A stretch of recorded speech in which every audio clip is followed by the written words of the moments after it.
want to win your own copy of NHL 17, like the video and follow the Gleam link in the description below. Now, on to the video. Hey, howdy and a big welcome back to Yak-City Gaming, everybody, as once more today we're going to pick up the Edmonton Oilers franchise mode here in NHL 17.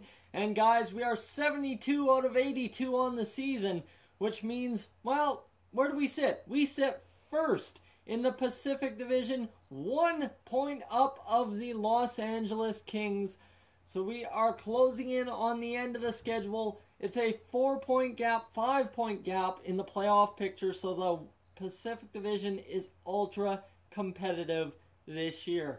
So we've got to win a couple of games and see if we go. We'll go, we're at 72 out of 10. So we'll go 3 games at a time here and see if we can end up winning a couple and securing a playoff spot against, well, the Anaheim Ducks to start it out. We need a win definitely against the Anaheim Ducks. We get a 4-1 loss against Colorado. What are we going to get? A 4-3 loss, not even in overtime.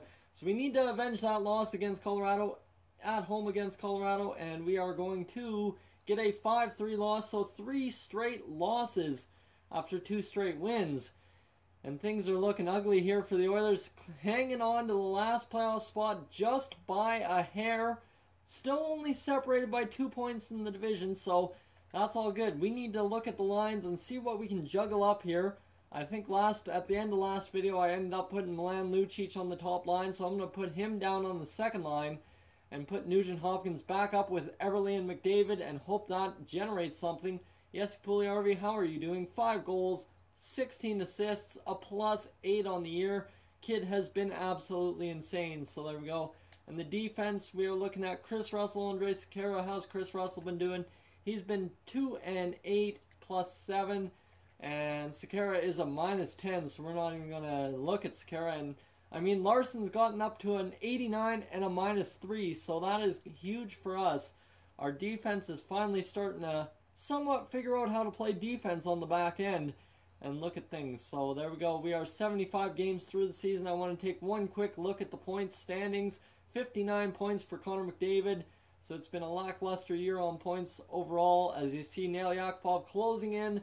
He is only 3 points away from getting us our 4th 40-point plus scorer. So that would be huge. And I mean, Pat Maroon could also get there very quickly as well.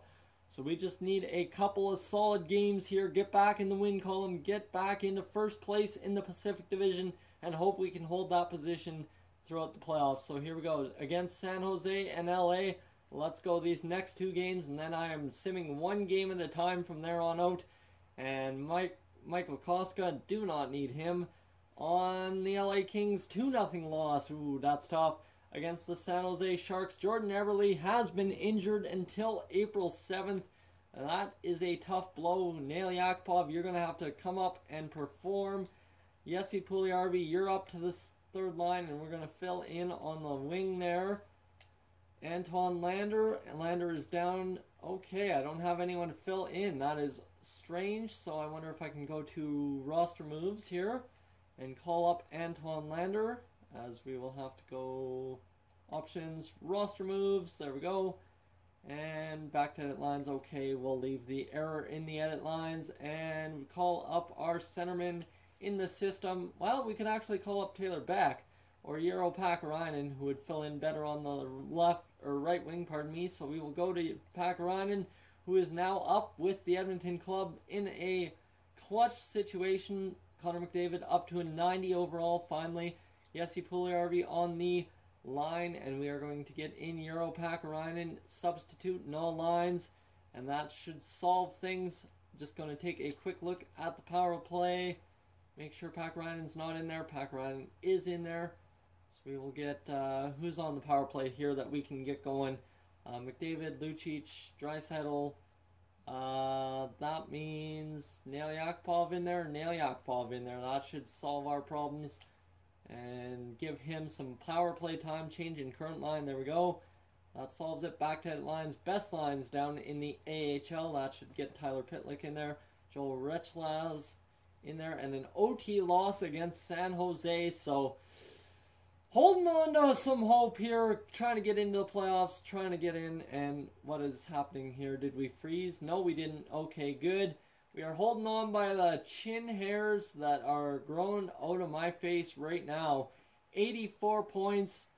1 point out of that guaranteed playoff spot. We need to get a victory here. 85 points is the cutoff at this point. We're 1 point back of that. We need to get into the playoffs, and that's all there is to it. The menus are being a little bit slow right now. We can suffer with that. That's all right.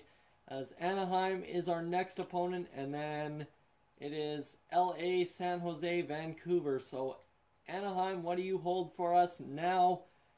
2 AHL games. They're doing all right on the season. Assistant coach, best lines down there in the AHL. And we are going to see something against Anaheim. Come on, a W. I need a W. I need a W for the Oilers. Yes, indeed, we get the W against the Anaheim Ducks. So that drops us to 37-19. Or not 37-19. Yes, 37-29. And we are out of a playoff spot at this point. Need another win. This is coming down to the wire. The Oilers so close to securing a playoff spot. Just need to get a win against Los Angeles, and we would be back into the playoff picture. Jordan Eberle ready to return. That is huge for us, as we'll get Pakarainen out of the lineup because we don't need Pakarainen up here. So Jordan Eberle get back in, and that will move Nail Yakupov down. Jesse Puljujärvi down. And we need to get some W's on the boards here. Best lines available in the AHL. Yes, sir. Against the Los Angeles Kings, 44-28-7. And we get the shootout loss, so we get a point. Do we get back into playoff contention? Yes, we do. 87 points on the year. So that is huge. We have the points. So we need to take a look at the standings here. This is getting down to the wire, and I'm getting freaked out here big time. So Pacific Division, we have 87 points. In the Central Division, the other division, they have 89 points. So that's the thing. Both these guys have 89 and 87, so we got to keep winning if we want to get in. Or hope they just can't win, but we got to win. That's the only way you solidify your own future. So, San Jose, Vancouver. Two teams we're not competing against for playoff spots against San Jose. A 4-1 win. That all right. That keeps us in a playoff picture, hopefully. That does. I think it does. Yes, it does. It moves us into a playoff spot, guaranteed in the division. We have clinched a playoff spot. That is awesome. So we'll play out these last 2 games here in the regular season. We'll go against Vancouver. I just want to make sure we get into a playoff spot, so let's see here against Vancouver. Are we going to get another W? I'd like 40 wins on the year if we could.